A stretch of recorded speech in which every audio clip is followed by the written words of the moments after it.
do we really want to wait for 3 euploid failed transfers before we start looking at something else? Is the sperm actually got a lot more to do with implantation than we possibly have ever thought of? And I think that that is starting to become a real Mm. discussion point now. This is Don't Tell Me to Relax, the award-winning fertility podcast. I'm your host, Hannah, founder of Don't Tell Me to Relax Fertility Acupuncture Clinics, and here we will never tell you to just relax.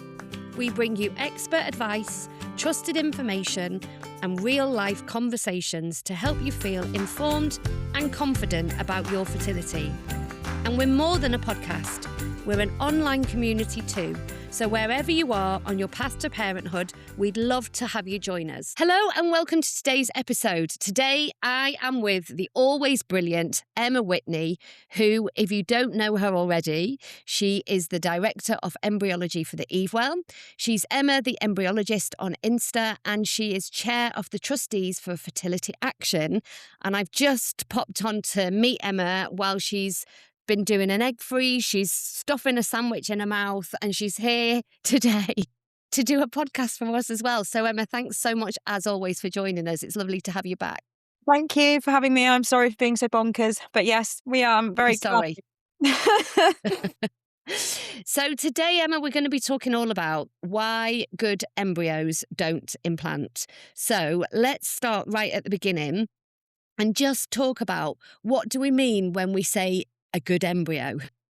So that I think actually will make up most of this conversation, because what do we mean when we say a good embryo? Because for some people, a good embryo, they might be told is a day 3 embryo and it looks good on day 3. When I talk about embryos being good, we will get them out to what's called the Blastocyst stage, which is a stage later than day 3, day 5, day 6. And then we start to talk about them being good in a visual way. So we give them a good grade. So I'm not saying one is good and one isn't good. It's just they're different phases of good and they're differences of understanding. It might be good, but is it good in potential in regards to can it make a pregnancy? And then you go the next level up, which is it looks good and is it genetically normal? Because all of these things then weigh into ongoing pregnancies and implantation rates. So I think to unpick what good means is which part of good are we at? So are we at the early stage of good where everything looks good initially, but we don't have the whole picture? Have we got a good blastocyst, but we haven't got genetics? Have we got a good blastocyst with genetics? So all of those things are like, each of those things lead into that. But ultimately, patients are told you've got a good embryo. So I think there's varying levels of good. There's you should definitely have ratings of how high graded these goods are, if that makes sense. Yeah, absolutely. And in your opinion, what is the percentage, and I don't know whether you can answer this question, so I'm sorry if it's unanswerable, but what percent in a fertility outcome, so let's say a positive pregnancy, to what percent do we think it's embryo and what percent do we think it's environment? Or is it impossible to distinguish between the two? So I think it is impossible, because it's always the age-old question. So if you put a day 3 embryo back, for example, that is a good grade, there are two things to unpick there. Was that good graded day 3 embryo under time lapse for the first 3 days of its life? The reason that's important is because it might look good on day 3, but how did it get there? What cell divisions did it go through to become a good day 3 embryo? Because they actually can do really funny things at the beginning that we term embryo fatal, which means they can't recover from them, but they can still look visually good on day 3. It's actually quite, and which is why for me time lapse, I know I bang on about this like a massive drum, but that's why I think time lapse is actually so powerful. Because if you're, so for that good day 3, and then say we do put back an embryo that is good on day 3, that has done all the normal things for the first 3 days, ultimately, we never know whether that embryo made a blastocyst, which is the stage an embryo has to be to make a pregnancy. So at that stage, when embryos fail, I hate that word, but we are where we are, so fail to implant, we definitely do blame the embryo, because we find it as the unknown entity. And thus it's more likely that the embryo, when it doesn't implant, is because it didn't reach a blastocyst. If you then go into the implantation rate at the blastocyst stage and it hasn't been tested, we then know that the percentages there are increased. We know that by getting the embryo to the blastocyst stage, we get higher pregnancy rates. But when those embryos again don't work, the big unknown question there is what we also know about embryos is when they're genetically aneuploid or abnormal, a lot of those just don't implant. So again, we go to the embryo as probably being the main culprit in our failure to get a positive test. Now, when you're talking about a blastocyst that is normal that then fails to implant, well, that's just next level, because now you're really into, well, we have excluded the variable of the embryo to a certain extent, which I think we need to unpick. Yeah. So can you unpick that? Because that is actually one of the questions that has come in on Instagram today is about PGTA tested embryos that then don't work, and how many is, like, I hate using the word unlucky, or it's just one of those things. At what point do you think there's something else going on here? And sorry, there's loads of questions. And can you only get to that point from a genetically tested embryo?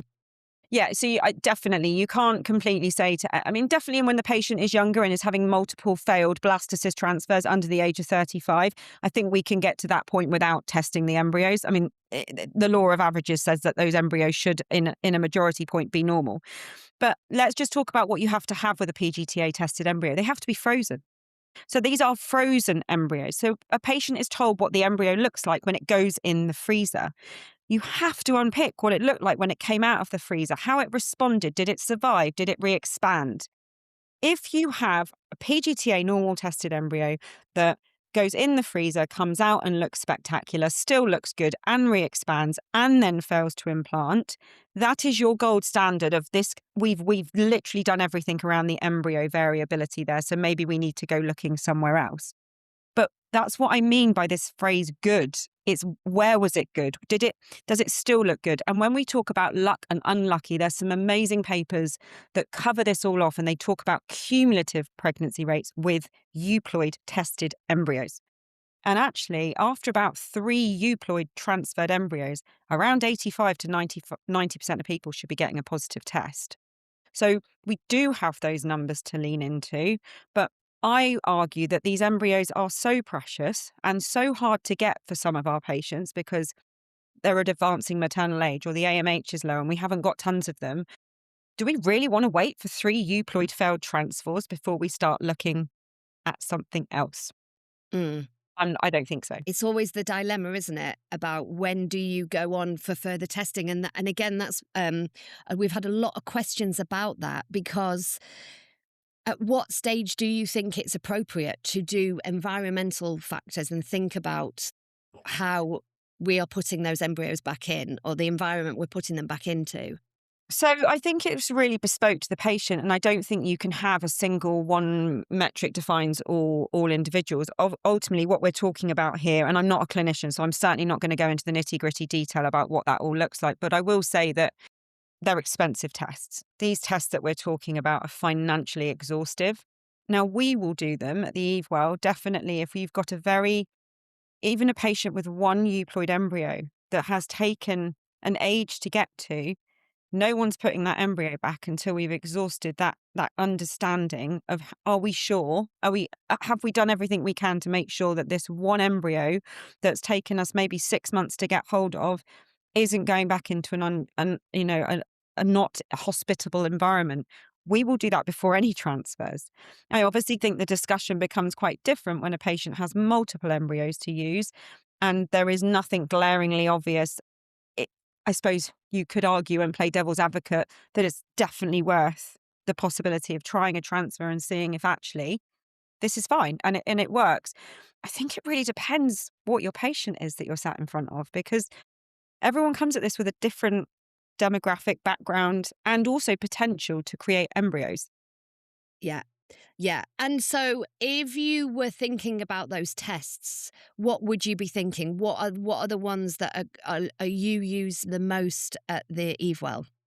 So the doctors will do EMA analysis quite a lot, which is when we look at the sort of the microbiome of the uterine lining, etc. We look at ERA tests, which is the timings. There is obviously some work going around natural killers and immune profiles and all of those. Remember that there's not a lot of evidence for all of these situations, but I think it's because I think like especially with embryology, what we tend to do when we find something interesting and new is everyone jumps on it and uses it. And because that, you never actually find the niche demographic of patient that actually need it. So I do believe there is patients that benefit from ERAs, EMAs, ALICEs, uterine microbiomes and all of those things. But I think what's happening is so many places are using them overkill that we're never actually finding that sweet spot of who does this work for. And the studies we do just encompass populations of people. They never actually delve into the really deep, like, demographic of the population. So we would definitely do an EMA and ALICE and ERAs on patients where they've got one embryo. And then obviously there are other clinical profiles that doctors are far cleverer than me, who will look at like when they need to look at immune bloods and stuff like that and start to have those conversations. And so I guess what you're saying then is for each person, it's bespoke, isn't it? It's not there is a right or a wrong time. It's about having a conversation with that person, looking at I guess, their finances, their age, the number of their embryos, and having a really bespoke plan for them. Yeah, and a lot of patients come to us having had their NHS cycle, having had treatment elsewhere.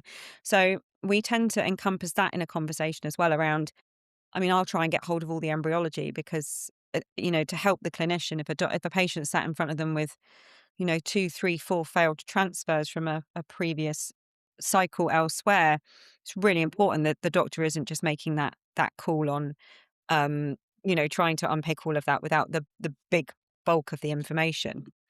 Yeah. And so in terms of just going back to that, because this is a question that keeps coming up quite a lot in our clinic, is around NHS funded cycles and PGTA testing. So tell us about that, because it's really confusing for people, isn't it? In that they would like to do it, but they're They're not told they allowed to. can't. They're not allowed to. It's something that really frustrates me. So, um, in an NHS cycle, you are not allowed to add on PGTA, even if you are in a clinic that offers it, or if you are in a position to pay for it, because it is not included in NHS funding. What is now very interesting about this is what you can do is create embryos with an NHS cycle, and those embryos can be frozen. You can then choose to pay if you are within a clinic that can facilitate PGTA testing, because they have got that ability to do that. You are then able to thaw those embryos, biopsy those embryos, test those embryos for PGTA and refreeze them. And what is maddening to me is that you can then use one of your NHS transfers to transfer an embryo that is now euploid. But you Right. can facilitate PGTA during a fresh NHS cycle. They just won't let it happen. Okay. So you have to go through the process of freezing. And then the embryos have to go through that process of being Yeah, they do. defrosted to do the test. Which isn't, in my opinion, I believe that you can thaw embryos out, biopsy them, and refreeze them. We've been doing it here for at least 3 or 4 years. We get really good results. There's definitely a way of doing it that is safe, but none of this is without risk. The more you do to an embryo, the more you increase that tiny percentage of something not working out. By the way, embryos are not fragile. I'm not here to say they're fragile. They're actually incredibly robust entities once they reach the blastocyst stage. But it's just a little bit infuriating for patients that they're almost forced to make that decision about their embryos because they so desperately need PGTA for many of these patients, especially as they're coming into their, mid to late 30s, early 40s, that you're almost forcing a risky procedure or an increased risk. And yeah, I just don't understand it. But that is how it is. Whether it will Yeah. change, I don't know. Whether it will change now that we are like all the ICBs that are starting to merge and the funding and all of that. But it feels very blanket policy. Yeah. Yeah. It's very frustrating for those people who know they want to do the testing, but they're kind of told they can't. Yeah. Yeah. But that's the way Um, around it. And I'm not saying that's right, but there is that discussion to have. You can still yeah. create embryos under the NHS in your funding cycle. And you can move those embryos. I think people don't realise you can move embryos. I moved embryos to Australia the other day, not myself, but they went. But you can move embryos around quite safely, and then they can be biopsied. But you are, again, it's a challenging conversation for sure. Yeah. And what about PG? Because one of the questions again that's come in from Instagram is PGTA tested embryos. You've had 3 that have not been successful, and you've done a lot of environmental tests. Where do you go from there? I mean, that's the $1 million question. You've got, at the moment, I would say across the world, if you start to unpick, so let's talk about what the percentages look like really. With a PGTA tested normal embryo that is frozen on day 5 or day 6, I say that because day 7 frozen blastocysts are absolutely fine. I believe everyone should be culturing to day 7, but you do get quite a significant decrease in pregnancy rates with day 7 blastocysts because it's not always about the genetics, it's sometimes about the mechanics and how the embryo is developing. So I think if you've had 3 euploid, good quality, re-expanded, thawed well, all of those things where you should be in that 90% chance of a positive test. The question is, where do you go next? And the world at the moment is trying to work that out. So around 60 to 65% of these embryos in each individual cycle should at least give you a positive test. Now, if they're not, what the world is doing right now is looking at all the different metrics of where this could go wrong. And unfortunately, I think we are still in the stages where there is a group of patients where we just don't understand why implantation doesn't work. I honestly think it's going to come down to being at the gene level somewhere in a gene that we just haven't worked out yet. I think there's got to be a role. So to be clear, PGTA is the copy number of chromosomes that tell us that the embryo has the correct number of chromosomes. On those chromosomes are your genes, your protein instructions. We know genes lead to genetic disease, so it makes sense to me that there's got to be genes responsible in reproduction that cause a failure to implant. And then let's not unpick the fact that there is a man involved in all of this embryo creation. There is either a donor or a sperm. And have we done the work in that male individual to know that we have brought the best sperm to the table? Because we focus so much on her environment and her uterus and all of that. But there has to be a role here. Is the sperm actually got a lot more to do with implantation than we possibly have ever thought of? And I think that that is starting to become a real Mm, discussion point now. And we are learning so much in the lab. I definitely see less blastocysts forming when men then come in and we do the unpicking and they do all the work and they've got DNA frag problems. You definitely see that that restricts my ability to create embryos. But I wonder if it's bigger than that. I wonder if you mm. can create embryos and they're just not working. So a PGTA tested embryo, you can't assume that there's no male factor because of Not, the PGTA. So there could be something underlying yeah, that hasn't been identified. 100%. I've seen Okay. men come in, make PGTA normal embryos. We know there's a little bit of a link to miscarriage and DNA frag, even in PGTA normal embryos. So the chromosome copy number will be normal, but there's something there in the packaging of that sperm into that egg. And I think it's so complicated, but I've seen men go away for 3 months and come back with completely different sperm counts and better DNA frags, and they absolutely can make better embryos. That's not coincidence. That's got to be a thing. Yeah. And in those embryos, generally, I wonder if they are just more viable to implant and go on. So I think the focus is missing on the male side. I think we are talking about it more. I just don't think it's a routine thing, especially not in the NHS. They will do a sperm count, look at a sperm count, say it's normal, and off you go.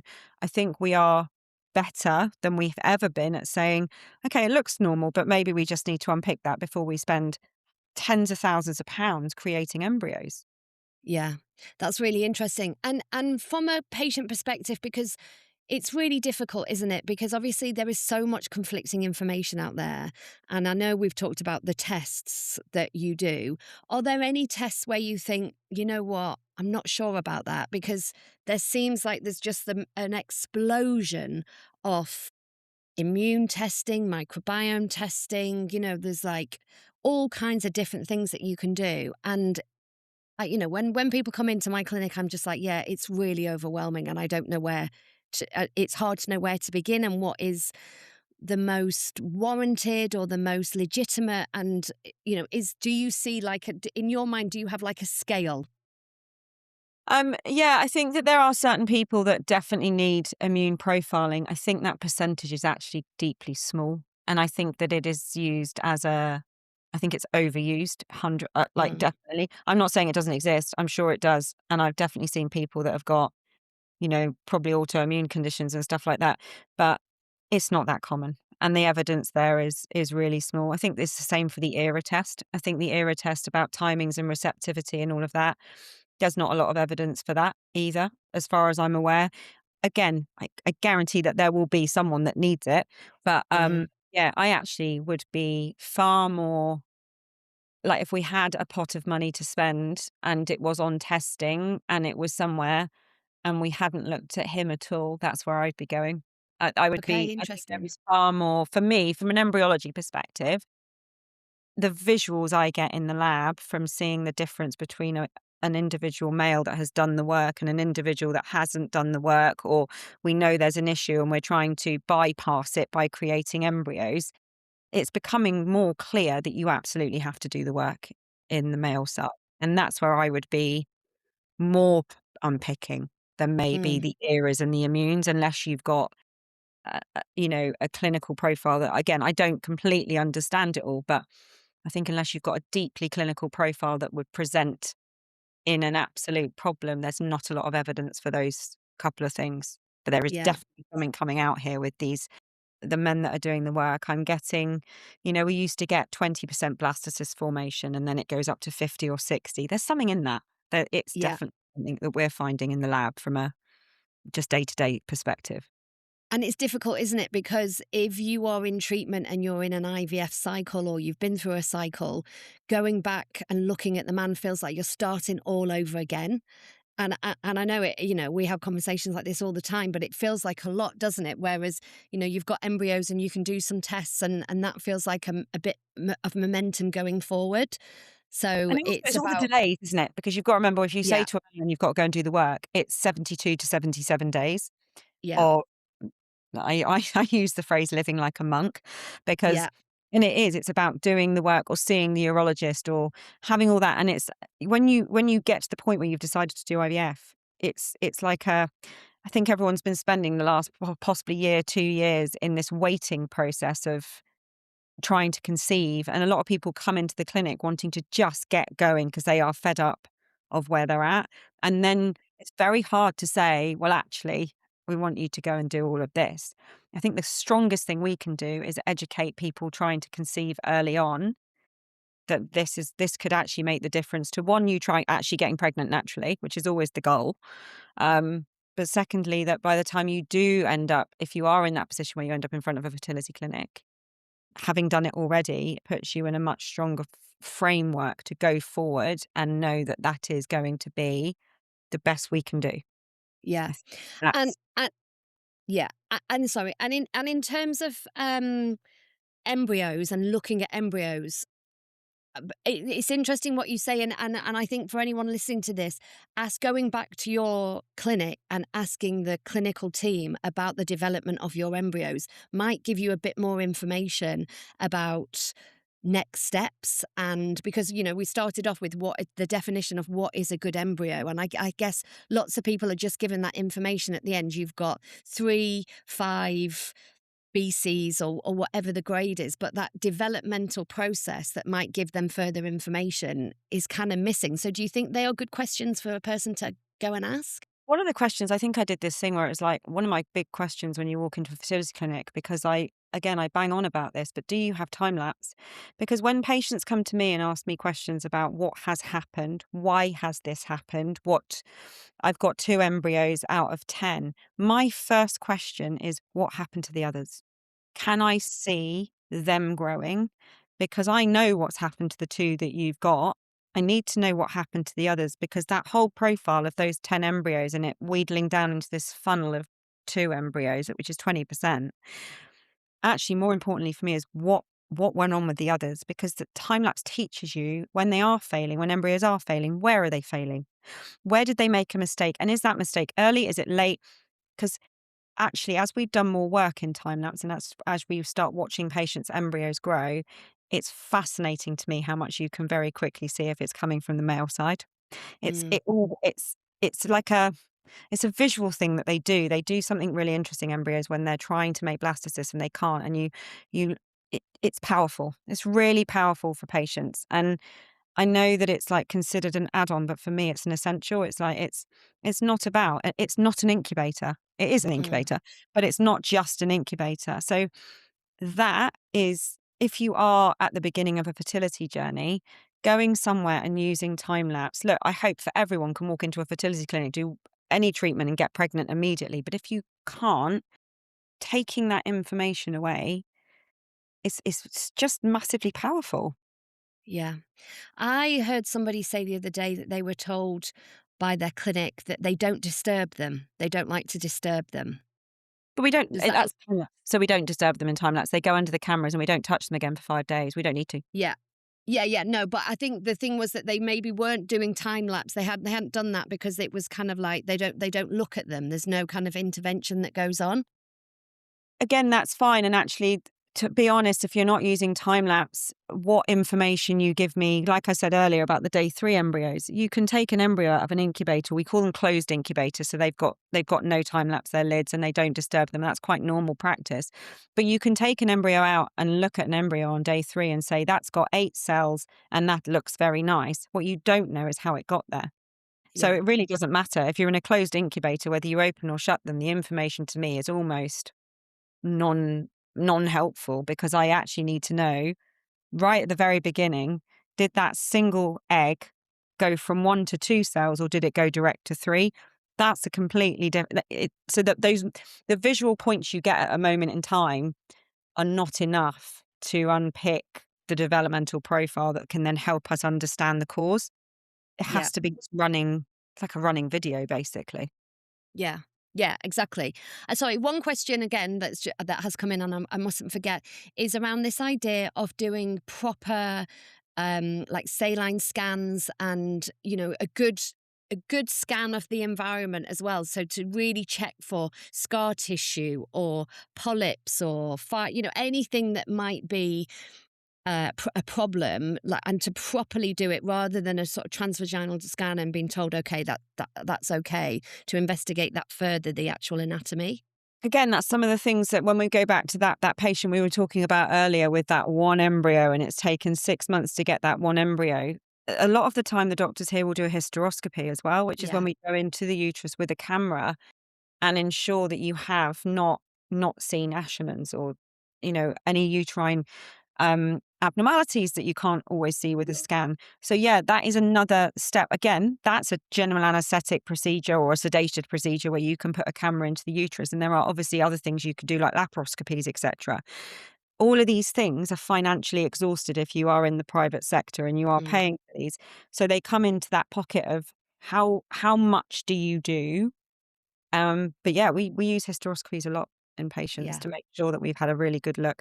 3D scans, you can do those, you can have a look those ways. Again, I'm not clinical enough to completely understand it, but I do know that those things are very bespokely used when you've got a need to go in and do them. Yeah. Emma, as always, it has been sort of gone through everything, and I think the kind of main things to take out of this is there is obviously no one size fits all. And I think that is so interesting what you've said about the male side of things. And again, it's that it's always about that educational piece about one semen test might not always be enough information to go into a cycle of IVF, assuming there is no male fertility Really, problem. it just isn't. You've Yeah, got to unpick it much deeper than that. And in regards to embryos, I think my takeaway is a grade of an embryo tells us it's one of 10 things that I need to know about that embryo to ascertain its level of good, because it's layered, and I can only imagine being a patient, you are grappling onto the number and 2 letters that you are given. Um, but there's just so much more to it. So it's nuanced and it's individual, and and also it is a moment in time. So anyone that has got an average quality graded embryo, do not fear. They are yeah, sometimes the ones that work. yeah. Well, Emma, I will let you get back to your busy day and busy clinic. No worries. Thanks, Th- Hannah. Thanks so much for joining me. For more support with your fertility, you can book a discovery call to find out more about working with us in one of our clinics. We're in London, Birmingham, and have a network of fertility acupuncturists across the UK. Head to don'ttellmetorelax.co.uk for more details. You'll also find all the information about joining our community. We look forward to seeing you in there.